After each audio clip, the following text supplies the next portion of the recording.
Hello and welcome to ytravel.g6.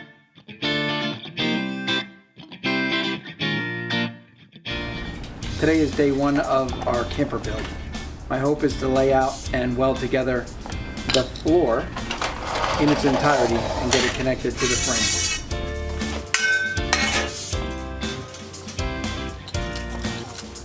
If you've never worked with steel, you might wonder why I'm using a screwdriver to make my marks.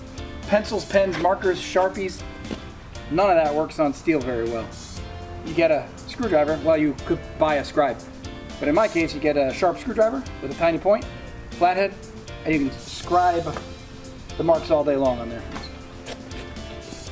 I have a complement of general purpose consumer grade tools, so I'll be using what I have. I basically just put metal cutting wheels on all the tools that I would normally use for my woodwork. You're not supposed to do that. I understand you're supposed to have special tools for metal. In my case, the tool housings have a lot of plastic in them. And the miter saw, for example, it doesn't catch fire, but it melts with the sparks brushing past it at whatever, a bajillion miles an hour. The reason I'm grinding these ends every time I cut them is because they're sharp.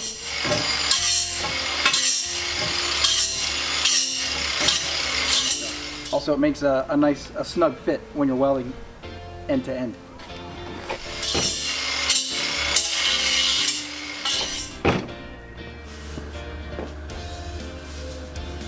These pieces came from Texas with a pretty jagged edge. He just hit them with a torch at the factory and sent them my way. So I have to cut every end at the factory end that is already smooth.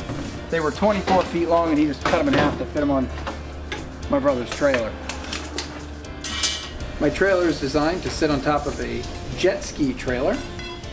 The rough dimensions are 6 feet wide by 15 feet long.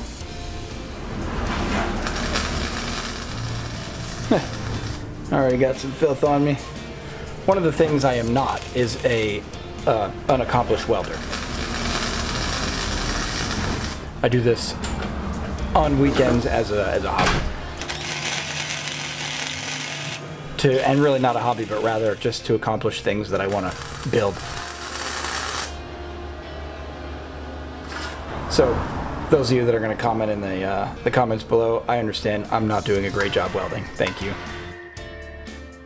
What I've done here is I've just tacked the first 4 corners together with 3 tiny welds. Those all clean up. That allows me to get the entire thing square first and get it set on the trailer.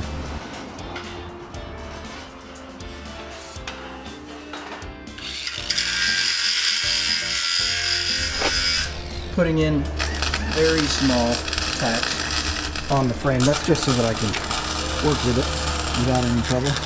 Those tacks will come off. I'll bolt the camper to the frame rather than welding it. One of my main concerns is to make sure that the front of the trailer doesn't hit the back of the van if I were to make a very sharp turn backing the trailer in. And so I need to make sure that this angle between this corner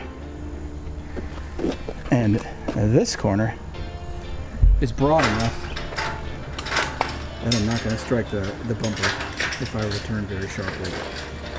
Turns out, measurements were correct. Plenty of space for everything.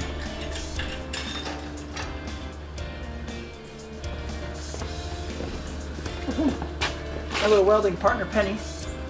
She's doing a great job out here. You want to have about 10% of your trailer weight over the tongue. So I've got 8 feet in front of the axles. I'm going to have 5 feet behind the axles. 4.5 feet behind the axles, which is not a ton, and might feel like that's too much weight on the minivan. But the front half is going to be all air mattresses, which weigh nothing, and air. And then of course I will have a storage bin in the front where we put our kayaks. That's about 100 pounds. Put some chairs and maybe a water bottle. Let's say it's 200 pounds. The kitchen in the back will be made completely of plywood and steel, and it's going to have groceries in it, and there'll be water jugs. There'll be an air conditioner mounted here on the side wall. So there's going to be a good bit of weight in the back. I just want to make sure that I avoid trailer sway. I know it's a tiny trailer, but if you have too much weight in the back, you get trailer sway. This is my first time using brand new steel for a project. The steel I'm using is 1 1/4 inch square rolled steel tubing, and it is a real treat using brand new steel. Easy to cut, easy to weld, easy to plan ahead because it's all a consistent shape. Because of my choice to use steel tubing, this trailer should be the cheapest, lightest, strongest, biggest of the camper designs that we've had. The budget for the entire trailer is under $1,000. The camper this year is designed around being self-contained. We want to be able to stop anywhere and just go to sleep without any setup. There's an organization called Harvest Host that for $80 a year, your members can stay with hosts who run vineyards and farms.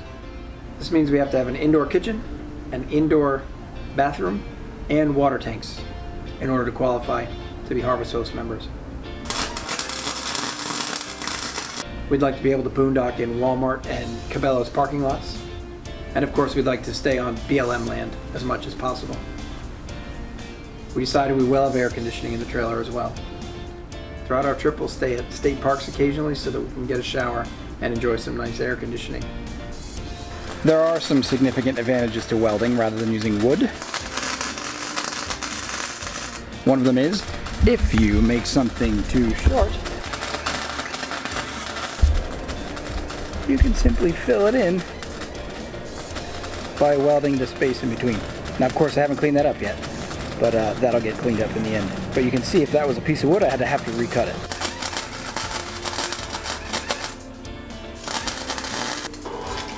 I always check my welds with my drop test. It's my drop test. I'm just tacking these so they don't have to matter that much, but the drop test still counts. I'll build out a fender box there.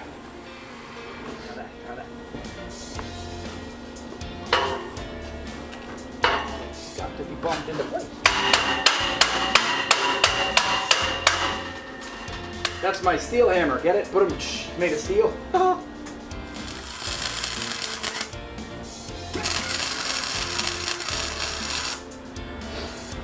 I can't do my drop test on that one. Clearly. What'll be nice is I intend to put floor bins in here, and I can put a floor bin right there over the axle. That'll be perfect. The bins will allow us to store clothing underneath our beds.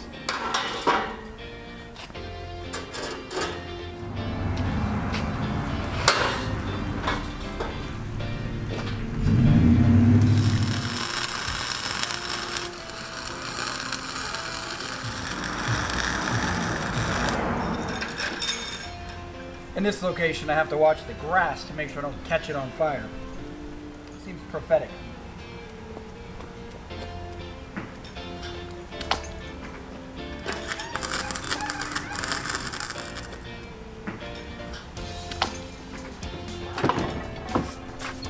Next, I'm making the box that goes in the front.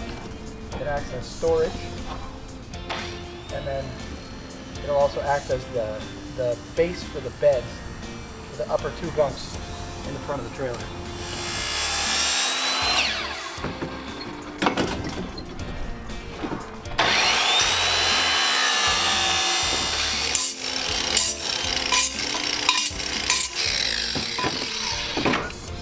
Again, the idea with the storage bin is that I don't have to put things in the minivan if I don't need to. I keep the minivan empty and then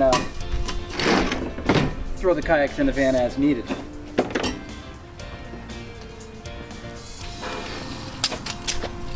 I need a 65-inch one to go across the front bulkhead. It'll face the wind and keep the front wall protected. On the inside, obviously.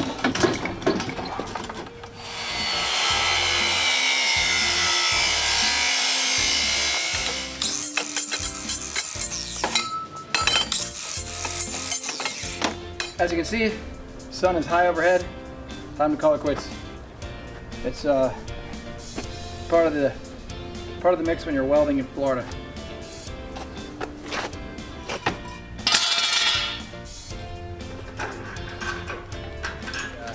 progress has come along on the welding. I have the floor done and my trailer will go right up snug against the wall. That'll give me plenty of room out front.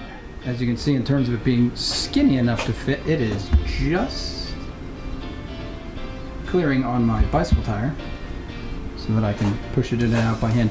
And I grabbed it and moved it by hand just now, and it is no problem. No problem at all. That's it for day one. The floor is tacked together and ready for proper welding. Check out our next video when a certain someone special joins me to do some more welding on the floor. Thanks for watching, and don't forget to check out our other videos on YouTube.